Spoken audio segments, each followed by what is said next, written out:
ఎండలు మండిపోతున్నాయి. మార్చి నెల వచ్చిందో లేదో అప్పుడే ఉష్ణోగ్రతలు పెరిగిపోతున్నాయి. ఇప్పుడు క్రమంగా వేడి పెరుగుతోంది.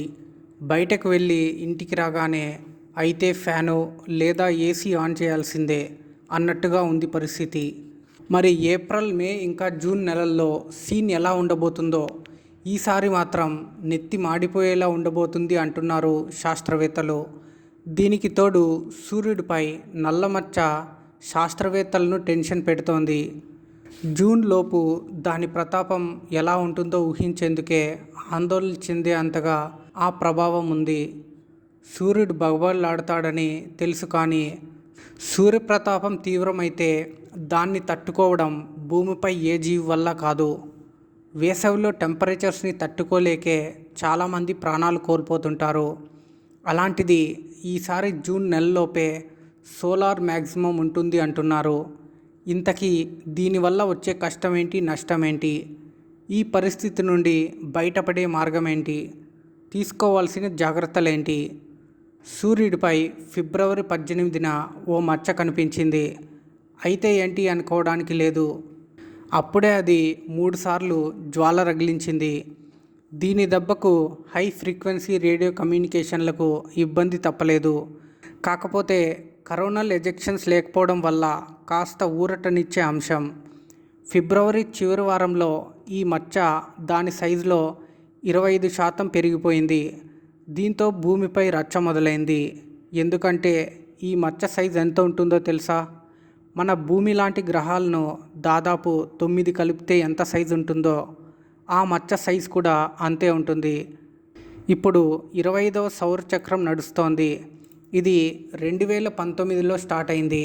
అప్పటి నుండి ఇప్పటి వరకు ఇదే పెద్ద మచ్చ. దీనికి AR 3590 అని పేరు పెట్టారు. ఇక్కడ AR అంటే యాక్టివ్ రీజియన్. అంటే సూర్యుడిలో ఏ ప్రాంతం అయితే క్రియాశీలకంగా ఉంటుందో దాన్ని ఇలా పిలుస్తారు. నిజానికి చెప్పాలంటే బాణుడిపై నల్లమచ్చలు అసాధారణమే కాదు. అక్కడ సౌరజ్వాలలు కొత్త ఏమీ కాదు. కాకపోతే ఇలాంటి మచ్చలు ఖచ్చితంగా సౌర వ్యవస్థలో గ్రహాలపై ఎఫెక్ట్ చూపిస్తాయని శాస్త్రవేత్తలు చెబుతున్నారు. ప్రస్తుతం మనం ఉన్నది 25వ సౌరచక్రంలో. దీనికన్నా ముందు వచ్చిన 24వ సౌరచక్రం వల్ల మనకు ఎలాంటి ఇబ్బందులు కలగలేదు. దీంతో అందరూ ఊపిరి పీల్చుకున్నారు.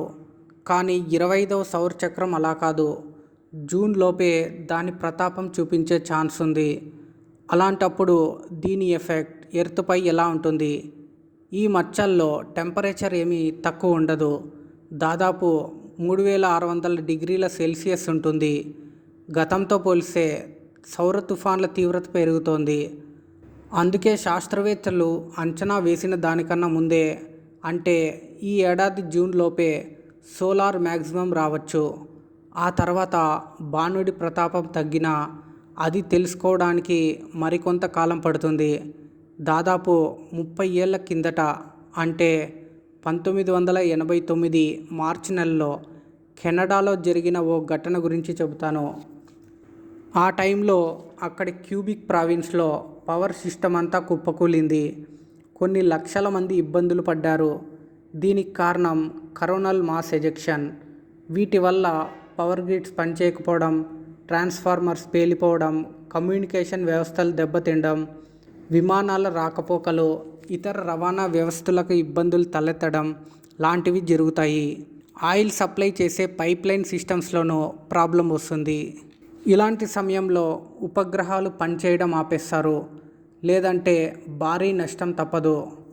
మామూలుగా అయితే సూర్యుని కాంతి మన భూమిని చేరడానికి దాదాపు 8 నిమిషాలు పడుతుంది. అదే కరోనల్ మాస్ ఎజెక్షన్ భూమిని చేరడానికి దాదాపు 18 గంటల సమయం పడుతుంది. మనకు హిస్టరీలో నోటైన అతి పెద్ద సౌర తుఫాను 1859లో వచ్చింది. ఈ ఎఫెక్ట్తో కొన్ని చోట్ల టెలిగ్రాఫ్ వ్యవస్థ పనిచేయలేదు. ఈ ఘటన జరగడానికి ముందు నెలలోనే, అంటే ఆగస్టులోనే డార్క్ స్పాట్స్ నెంబర్ పెరగడాన్ని శాస్త్రవేత్తలు గమనించారు. అప్పటి మచ్చ సైజుతో పోలిస్తే ఇప్పటి మచ్చ సైజ్ 60% ఎక్కువ ఉంది. సో ఈ వేసవి అత్యంత వేడిగా ఉంటుందని ఇప్పటికే శాస్త్రవేత్తలు చెబుతున్నారు. అందుకే దీనికి తగ్గట్టుగా ముందు జాగ్రత్తలు తీసుకోవడమే మంచిది.